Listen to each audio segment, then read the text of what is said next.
Hello दोस्तों, मैं सुभय कुमार।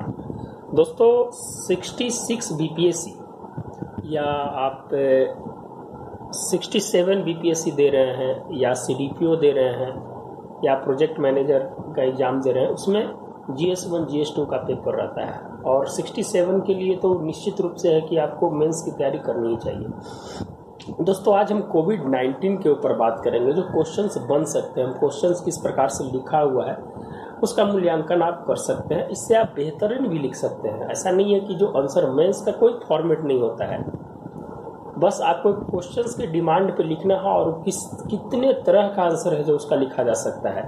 इसीलिए कभी भी ऐसा नहीं होना चाहिए कि ये है जो बेहतरीन आंसर है। हाँ, उसमें आप सुधार कर सकते हैं, आप है जो उसमें अच्छा लिख सकते हैं, आपके पास डेटा अच्छा हो सकता है।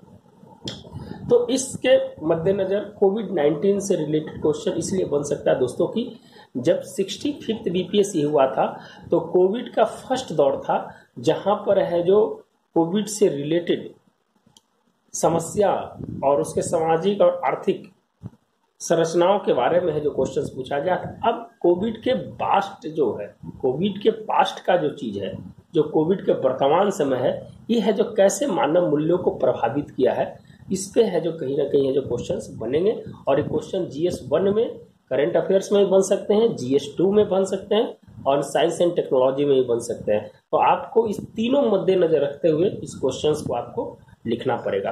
दोस्तों अगर वीडियो अच्छा लगता है तो जरूर लोगों के बीच शेयर करें, मेरा मानक वही होता है। और उसके बाद लास्ट में आपको एक अपील भी रहेगा, उस अपील को भी सुनिएगा और है जो उसके बाद है जो आप मूल्यांकन कीजिएगा और कमेंट कीजिएगा। दोस्तों आज का जो क्वेश्चन है कि कोविड-19 ने वैश्विक अर्थव्यवस्था को किस प्रकार प्रभावित किया है, बिहार एवं भारत के संदर्भ में इसकी समीक्षा करना है। दोस्तों अभी हम इसका मूल्यांकन नहीं कर सकते, आलोचनात्मक इसका नहीं कर सकते हैं। अभी हम इसकी समीक्षा कर सकते हैं। अभी इसके क्या प्रभाव पड़ेंगे, अभी तो फर्स्ट साइट में ही देखा जा रहा है कि इसका क्या प्रभाव है, इस कहाँ तक जाएगा, ये है जो इसका अभी किसी प्रकार का स्टडी है जो अभी तक नहीं हुआ है। ये स्टडी जो अभी आ रही है, मिंग्स इंस्टीट्यूट का स्टडी हो या IIT भारत में जो IIT कर रही है उसका है, ICMR के साथ जो स्टडी बन रही है उसका है, जो कह रहा है कि ये है जो लंबा समय तक चलेगा। क्या कि कोई भी वायरस जो होता है वो है जो लिविंग थिंग के साथ काम करती है, वो इन्वायरमेंट के साथ काम करती है। जिस इन्वायरमेंट में है जो वो एक्टिव होता है वो अपना प्रभाव है जो दिखाने लगता है। दोस्तों हम वैश्विक अर्थव्यवस्था के बारे में बात करेंगे। तो दोस्तों इसके अगर हम भूमिका लिखेंगे तो वैश्विक महामारी ने वैश्विक अर्थव्यवस्था के साथ नकारात्मक प्रभाव डाला है। निश्चित रूप से अर्थव्यवस्था में हम सिर्फ अर्थव्यवस्था की हम बात कर रहे हैं, कहा कि क्वेश्चंस अर्थव्यवस्था के बारे में है।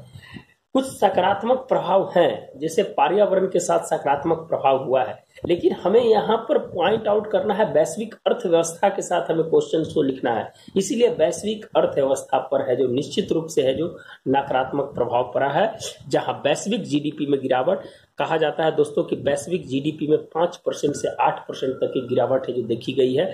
रुपये के मूल्य में कमी, अगर भारत के बारे में बात किया जाए तो रुपये के मूल्य में कमी और सामाजिक असमानता जैसी प्रवृत्ति को वैश्विक स्तर पर देखने को मिला है, जिसका प्रभाव मानव मूल्यों के साथ है जो इसका संबंध था। तो दोस्तों एकदम छोटा है जो आप है जो इसका भूमिका लिख सकते हैं, बड़ा भूमिका लिखने की कोई जरूरत नहीं है। आप है जो फिर इसको बॉडी पार्ट में है जाकर इस चीज को लिख सकते हैं। प्रभाव कहाँ कहाँ पर है दोस्तों, हम डायरेक्ट है जो क्वेश्चंस के कोर पॉइंट पे पकड़ेंगे। वैश्विक स्थिति पे, भारत पे और बिहार पे, कहा है कि हमें बिहार एवं भारत दोनों के संदर्भ में इसकी समीक्षा करने के लिए बोला है। तो हम वैश्विक स्तर पर वैश्वीकरण के स्थान पर स्थानीयकरण को बढ़ावा दिया है, जहां पर दोस्तों सप्लाई चेन की बात किया जाए, वोकल टू लोकल की बात किया जाए, तो लोग है जो क्या कर रहे हैं कि अब अस्थायीकरण की बात कर रहा है, वैश्वीकरण की है जो बात कर रहा है, ग्लोबलाइजेशन से डी ग्लोबलाइजेशन की ओर है जो मूव कर रहा है। सप्लाई चेन पर इसका जो सबसे बड़ा इफेक्ट पड़ा है दोस्तों, ग्लोबल GDP का जो कम होना, यह है जो निश्चित रूप से है जो प्रभावित किया है। वैश्विक संगठन पे प्रभाव पड़ा है, जितने भी अंतर्राष्ट्रीय संगठन थे, जैसे WHO के ऊपर जो बात कहीं ना कहीं है जो उस पर नकारात्मक प्रभाव पड़ा, अमेरिका बाहर हो गया उस समय।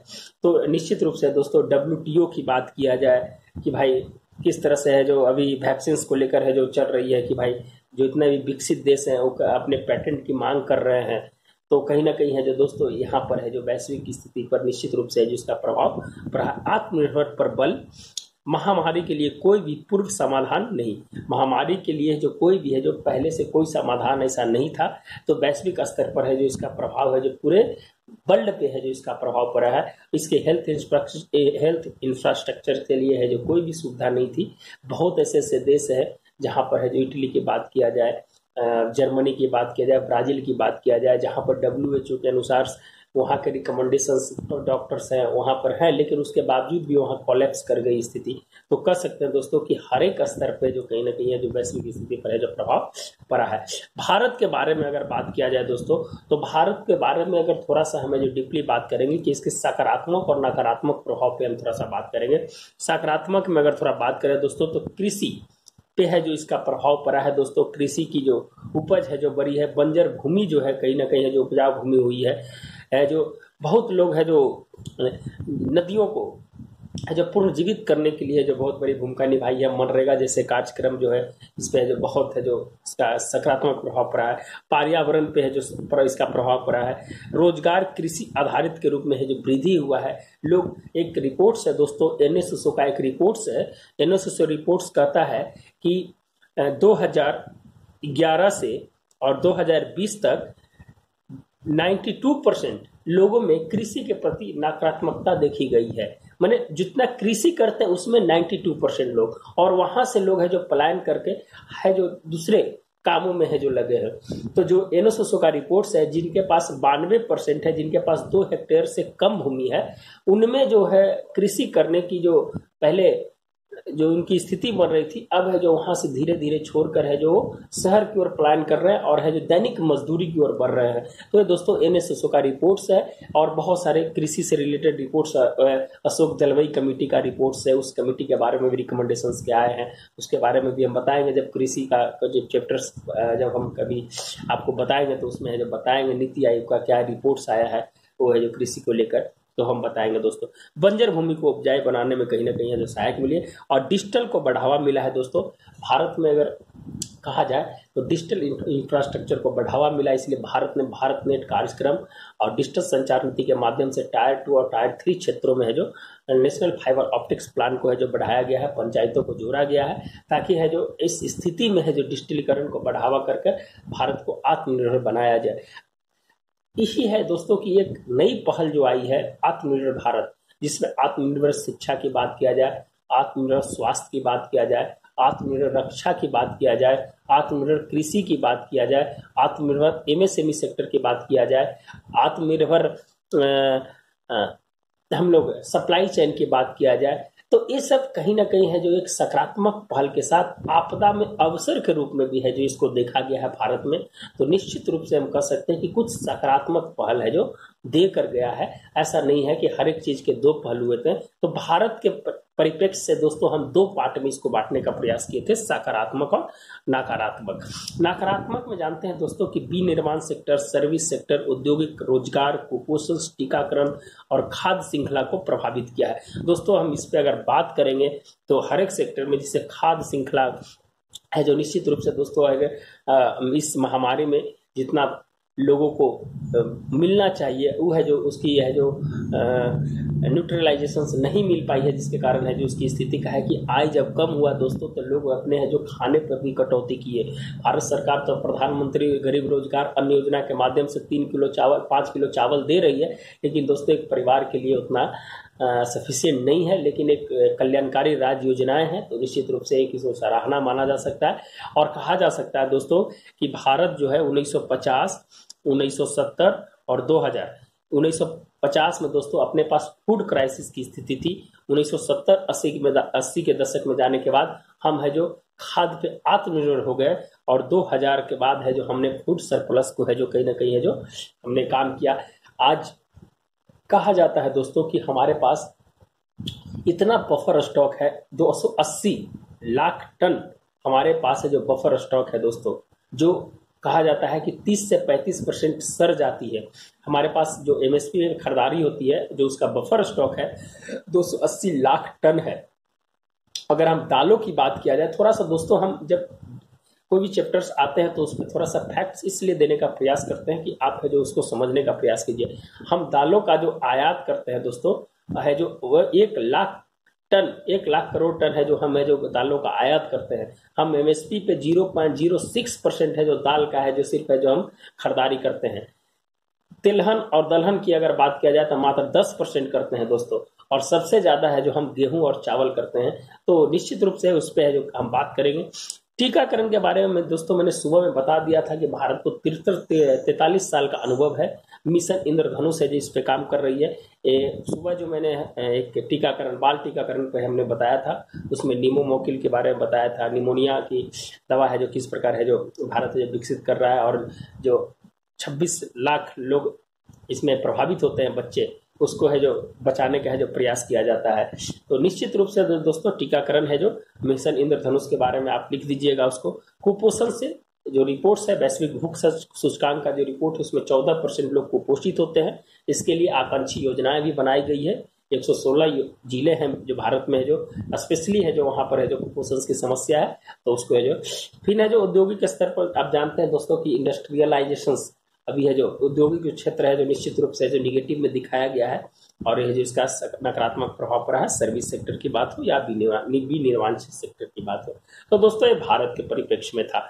हम है जो बिहार के परिप्रेक्ष्य में अगर बात किया जाए दोस्तों कि जो कोविड-19 से क्या हुआ कि जो पलायन से समस्या जो थी, जो बिहार से बाहर की ओर जो पलायन कर रहे थे, आप जानते हैं दोस्तों कि बिहार से करीब करीब जो 30 से 35% लोग हैं जो पलायन करते हैं। और बिहार की ये दुर्दशा है दोस्तों कि प्राकृतिक आपदा जैसी स्थिति और हमारे पास श्रम होने के बावजूद भी हमारा जो पुश फैक्टर है जो वहां से ढकेल कर है जो दूसरे राज्यों में भगा देता है, और कहीं ना कहीं इसका प्रभाव है जो बिहार में पड़ता है। हमारी जो पूरी अर्थव्यवस्था है बिहार की मनी ऑर्डर प्रणाली पे है, पैसा रिमिटेंस के माध्यम से आता है। तो निश्चित रूप से दोस्तों हमें है जो वहां रोकना पड़ेगा, हमें पुश फैक्टर पे नहीं पुल फैक्टर पे काम करना पड़ेगा ताकि जो पलायन को रोका जा सके। प्रवासी आंतरिक मजदूर को अतिरिक्त बोझ, अगर निश्चित रूप से दोस्तों अगर जो बिहार में हैं वापस आ गए हैं तो वहाँ की हर एक चीज पे है जो कहीं ना कहीं है जो बोझ होगा। शिक्षा के क्षेत्र में हो, स्वास्थ्य के क्षेत्र में, बुनियादी सुविधा के क्षेत्र में, कानून व्यवस्था के क्षेत्र में, महिलाओं के उत्पीड़न के क्षेत्र में। देखिए दोस्तों, महिलाओं को उत्पीड़न का सबसे बड़ा कारण क्या होता है? सबसे बड़ा कारण होता है कि अगर हम कमा रहे हैं, घर में अगर कमाने वाला एक आदमी है, अगर वो घर आकर बैठ जाता है तो उसके आय के सोर्सेस है जो कहीं ना कहीं बंद हो जाते हैं। और बंद होने के कारण क्या होते हैं कि घर में कलह की स्थिति बनती है। एक व्यवहारिक चीज है दोस्तों, ये निश्चित रूप से है जो आप देखते होंगे, और ऐसा कहा जाता है कि जब एक साथ रहने पे और जब पैसा की कमी आती है तो शोषण वहां पर क्या होता है, महिलाओं का शोषण बढ़ जाता है, लोग झगड़े करने लगते हैं, तो महिला उत्पीड़न की भी समस्या आ जाती है। तो एक चीज से बहुत सारे इफेक्ट है जो जुड़े हुए रहते हैं। तो दोस्तों हम इसी पे बात कर रहे थे कि जो प्रवासी आंतरिक मजदूर जो है अतिरिक्त बोझ है जो बन सकता है, वो सरकार के ऊपर हो, शासन के ऊपर हो और प्रशासन के ऊपर हो, या है जो घर के ऊपर हो, ये है जो निश्चित रूप से उसका है जो प्रभाव पड़ता है। स्वास्थ्य क्षेत्र में अगर बात किया जाए दोस्तों, तो हम है जो बजटीय प्रावधान में निश्चित रूप से है जो सरकारों की आंख खुली है कि 137% है जो बजट में बढ़ाया गया है केंद्रीय बजट में, और बिहार के बजट में भी है जो स्वास्थ्य के क्षेत्र में बढ़ाया गया है। तो निश्चित रूप से हमें स्वास्थ्य के क्षेत्र पे अभी है जो हम लोग 3% है जो उस पर काम कर रहे हैं, इसे और बढ़ाने की है जो जरूरत है। तो स्वास्थ्य के क्षेत्र इंफ्रास्ट्रक्चर, और हमें इस पे लाभ भी मिला है। अगर हम राष्ट्रीय स्तर पर बात किया जाए तो हम सबसे बड़ा है जो वैक्सीन निर्माता देश है, जो हम सभी देशों को है जो प्रोवाइड करते हैं। तो कुछ सकारात्मक हुआ है। हमें स्वास्थ्य क्षेत्र में है जो इसको बढ़ाने, इंफ्रास्ट्रक्चर बढ़ाने की बात, और उसके बारे में है जो जानने की बात, और रिसर्च पे कहीं ना कहीं है जो 50,000 करोड़ रुपया है जो खर्च करने का है जो निर्णय लिया गया है। बिहार से बाहर की बात है, भारत के स्तर पर बता रहे हैं, बिहार में भी इस तरह की है जो बातें की गई है। रोजगार की मांग है जो ज्यादा बढ़ी है। निश्चित रूप से दोस्तों जो रोजगार की मांग है जो ज्यादा बढ़ी है, सीएमआई रिपोर्ट्स कहता है कि बिहार में 46% है जो कहीं ना कहीं है जो बेरोजगारी है, और राष्ट्रीय स्तर पर है जो 9% के आसपास है।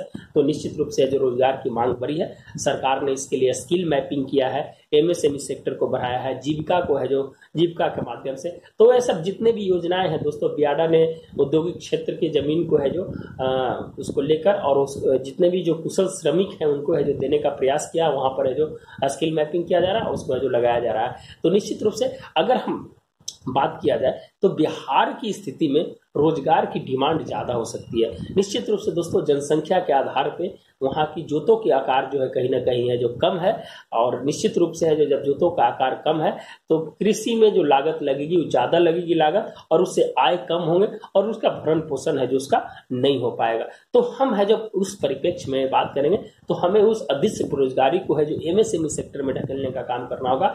बिहार में 12 लाख है जो एमएसएमई सेक्टर है और 6वें नंबर पर आता है, तो हमें उस सेक्टर में है जो उस पर काम करने की जरूरत है, ताकि है जो हम अपने जो रोजगार है उसको प्राप्त किया जा सके और उस वहाँ के लोगों को रोजगार दिया जा सके। कानून व्यवस्था की कमी दोस्तों, कानून व्यवस्था जब निश्चित रूप से लोड बढ़ेगा तो कानून व्यवस्था की जो कमी है, अब पुलिस रिपोर्ट से है 2019-20 का जो पुलिस रिपोर्ट है उसमें क्या स्थिति है आप है जो उसको पढ़ सकते हैं, उसके क्या सुझाव दिए गए हैं। प्रकाश सिंह बादल वर्सेज जो यूनियन ऑफ इंडिया का जो था उसमें जो क्या क्या है, पुलिस व्यवस्था में क्या सुधार करने चाहिए उस पर जो है, और सरकार का अतिरिक्त बोझ है जो कहीं ना कहीं इस पर पड़ेगा। दोस्तों हम वैश्विक कोविड के साथ साथ हम और सारी चीज को है जो बोलने का प्रयास करते हैं, ताकि है जो आपकी एस्पेक्ट है जो इसके माध्यम से है जो बढ़े, जिसके लिए जो हम है जो इसको जो पूरी क्लियर करने का प्रयास करते हैं। दोस्तों हम सभी इन सभी कारणों से वैश्विक के साथ भारत पर भी प्रभाव पड़ा है, लेकिन कुछ सकारात्मक के साथ इस आपदा के अवसर के रूप में भारत ने देखा है, जिसे आत्मनिर्भर भारत अभियान की नई दिशा दी है, जो आने वाला समय में दीर्घकालिक प्रभाव पड़ेगा, जो निम्न है। दोस्तों इस तरह से है जो हम क्वेश्चंस को आगे लिखने का जो प्रयास करेंगे। भारत ने वैश्विक स्तर पर कोरोना के समय विभिन्न देशों के साथ विदेश नीति का नया आयाम देखने को मिला, जो 80 प्लस देशों के साथ भारत ने वैक्सीन डिप्लोमेसी के माध्यम से आपदा को अवसर में बदलने का काम किया। दोस्तों भारत ने विदेश नीति जो वैक्सीन डिप्लोमेसी है उसके माध्यम से अपने विदेश नीति को है जो कहीं ना कहीं साधने में कामयाब रहा है। मालदीव पहला ऐसा देश है जहां पर भारत ने फर्स्ट वैक्सीन भेजा था, और करीब है जो 80 से प्लस देशों में जो वैक्सीन है जो भारत के द्वारा भेजा गया है। एक सराहनीय कदम है, एक अतुलनीय कदम है, एक है जो भारत को समृद्ध बनाने वाला कदम है, और यूएनओ में भारत को सदस्यता दिलाने में कहीं ना कहीं इस वैक्सीन डिप्लोमेसी एक सकारात्मक कदम ले सकता है, जिसके कारण भारत ने इस नीति को है जो हाथ से मौका जाने नहीं दिया गया, और एक अच्छी पहल है जो भारत सरकार को विदेश नीति में कहा जा सकता है। भारत ने अपने खाद्य श्रृंखला को आत्मनिर्भर देखने को मिला है। 80 करोड़ लोगों को प्रधानमंत्री गरीब कल्याण रोजगार अन्न योजना के माध्यम से अपने खाद्य श्रृंखला को वैश्विक नेतृत्व के सामने पहचान दिलाई।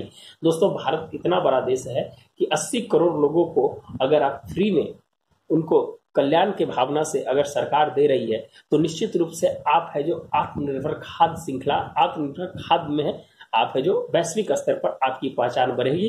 और वर्ल्ड फूड प्रोग्राम ने जिसकी स्थापना 1961 में हुई है, उसने है जो भारत के इस योजनाओं को सराहा है और कहा कि भारत एक वैश्विक नेतृत्व के रूप में है जो आगे बढ़ रहा है। हमें सकारात्मक कदम के साथ आगे बढ़ना चाहिए। तीसरी चीज है दोस्तों कि ऑपरेशन मिशन सागर के माध्यम से भारत अपने नागरिकों को वापस लाने के लिए लोकतांत्रिक सरकार का परिचय दिया।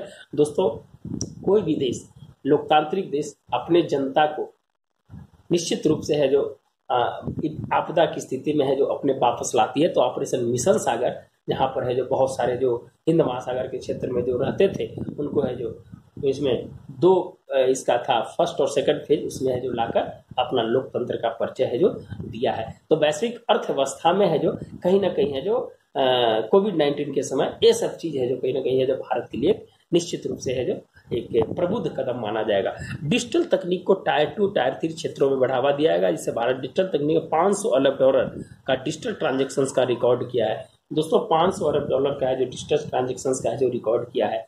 प्रशासन दक्षता विकास के लिए कोविड-19 महामारी में एक नकारात्मक सूचक का प्रतीक था, लेकिन भारत की इस महामारी में प्रशासन दक्षता के माध्यम से अलग है जो मिसाल है जो पेश की है।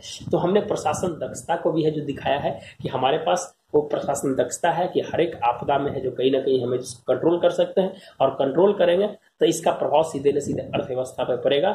हम जल्दी कंट्रोल करेंगे तो हमारी गतिविधियां बहुत जल्दी से चलेगी और उसका प्रभाव है जो कहीं ना कहीं भारत के अर्थव्यवस्था पर पड़ेगा। वैक्सीन ऑफ द वर्ल्ड के लिए भारत ने सभी देशों के साथ मिलकर WHO के नियमानुसार अपने कर्तव्यों का निर्वहन किया, जो सकारात्मक जन कल्याण से जन भावना के स्वरूप को दिखाता है। दोस्तों इसी सब कारण के साथ आप है जो 4 पेज में आंसर लिख सकते हैं। आपके पास इतना है, उतना से ज्यादा तो लिख नहीं सकते, टाइम भी नहीं है। बिहार में कोरोना से सबसे ज्यादा प्रभावित राज्य रहा, जो अपने अप्रवासी आंतरिक मजदूरों का पलायन जो किया उससे 25 लाख लोगों को वापसी कर उस समस्या जो उत्पन्न हुई थी उसको है जो कम करने का है जो प्रयास किया था। समस्या स्वास्थ्य सेवा, नकारात्मक रोजगार व्यवस्था जो दोस्तों हमने वहां पर किया था उसी चीज को है जो यहाँ पर थोड़ा सा है जो हमने और दिखा दिया है। बाकी हमने तो सब चीज के बारे में वहां पर क्लियर कर दिया है और इसी चीज के बारे में यहाँ पर जो समस्या जो थी यहाँ पर बिहार के बारे में लिख दिया था। बैंकिंग सेक्टर में एनपीओ की बढ़ोतरी भारतीय बैंक पर नकारात्मक प्रभाव पड़ा जिसका अर्थव्यवस्था में कमी आई। अंतर्राष्ट्रीय संगठन संवाद के लिए डिजिटल तकनीक का प्रयोग किया गया जो एक सकारात्मक भूमिका थी। ऑनलाइन एजुकेशन की भूमिका, नए तरीके से शिक्षा की अवधारणा को देखने को मिले जो नेशनल एजुकेशन पॉलिसी में 30% शिक्षा को ऑनलाइन करने का माध्यम बनाया और इस योगदान कहीं ना कहीं जो अर्थव्यवस्था में है जो पड़ा है। तो हमें है जो हर एक चीज से कनेक्ट करके है जो दोस्तों है जो इसको देखना पड़ेगा, इसके प्रभाव जो है इसकी समीक्षा करनी पड़ेगी कि अर्थव्यवस्था के साथ साथ सामाजिक असमानता में भी है जो इसकी प्रभाव पड़ा है, तो उसको है भी ये जो हमको लिखने का प्रयास करना पड़ेगा। भारत वैश्विक नेतृत्व के रूप में उभरा है, डिजिटल तकनीक को प्रयोग में प्रथम देश। वैक्सीन का प्रभाव भारत के वैश्विक स्तर पर, लोकल टू वोकल, स्वदेशी, चीन के प्रति संतुलित। तो इस स्थिति को है जो दोस्तों है इस प्रकार से लिखने का कोशिश कीजिएगा। वर्तमान कोविड-19 के पश्चात वैश्विक के साथ भारत की स्थिति नकारात्मक में रही, लेकिन आपदा के अवसर के रूप में चुनौती स्वीकार किया और आत्मनिर्भर भारत का सपना 5 ट्रिलियन अर्थव्यवस्था के लिए सकारात्मक रूप में अपनी स्थिति को बदलने के लिए वैश्विक नेतृत्व का समायोजन कर सके। तो दोस्तों हमें 5 ट्रिलियन की इकोनॉमी तक है जो पहुंचना है, चाहे कि आपदा स्थिति क्यों ना बना रहे। तो दोस्तों इस तरह से है जो हम जो क्वेश्चन था उस क्वेश्चन के सार को है जो हमने बताने का प्रयास किया और किस प्रकार है जो प्रभावित किया है अर्थव्यवस्था को उस बताए और उसके बाद बिहार एवं भारत के संदर्भ में भी इसकी जो समीक्षा की है और हर एक स्तर पर किए हम लोग शिक्षा के स्तर पर कैसे किए, ऑनलाइन एजुकेशन से अर्थव्यवस्था बढ़ेगी, कृषि से अगर बढ़ेगा तो अर्थव्यवस्था बढ़ेगी, हमें है जो विदेश नीति से अगर करेंगे तो रिमिटेंस हमारे क्या निवेश आएगा तो उससे भी है जो अर्थव्यवस्था बढ़ाने का प्रयास किया। तो हमने है जो 8-9 पॉइंट्स पे है जो काम करने का प्रयास किया ताकि जो हम इस पे है लिख सकें। तो ठीक है दोस्तों, मिलते हैं नए वीडियो के साथ। एक आपसे अपील है कि दोस्तों एक एजुकेशन क्षेत्र में काम करने के लिए हम लोग कुछ काम कर रहे हैं, तो अगर आपको जो भी अगर डोनेशंस करना है तो आप दिए गए डिस्क्रिप्शंस में जाकर डोनेशंस कर सकते हैं। 10, 5, 20, 50 जितना आपको इच्छा है कर सकते हैं और हमें जो एक फाउंडेशन के रूप में है जो काम कर रहे हैं अभी एजुकेशन क्षेत्र में, तो आप निश्चित रूप से अगर सहयोग करना चाहते हैं तो करेंगे और लाइक और सब्सक्राइब करना और बेल आइकन दबाना नहीं भूलिएगा दोस्तों। धन्यवाद, मिलते हैं नए वीडियो के साथ। आपका दिन शुभ हो। धन्यवाद।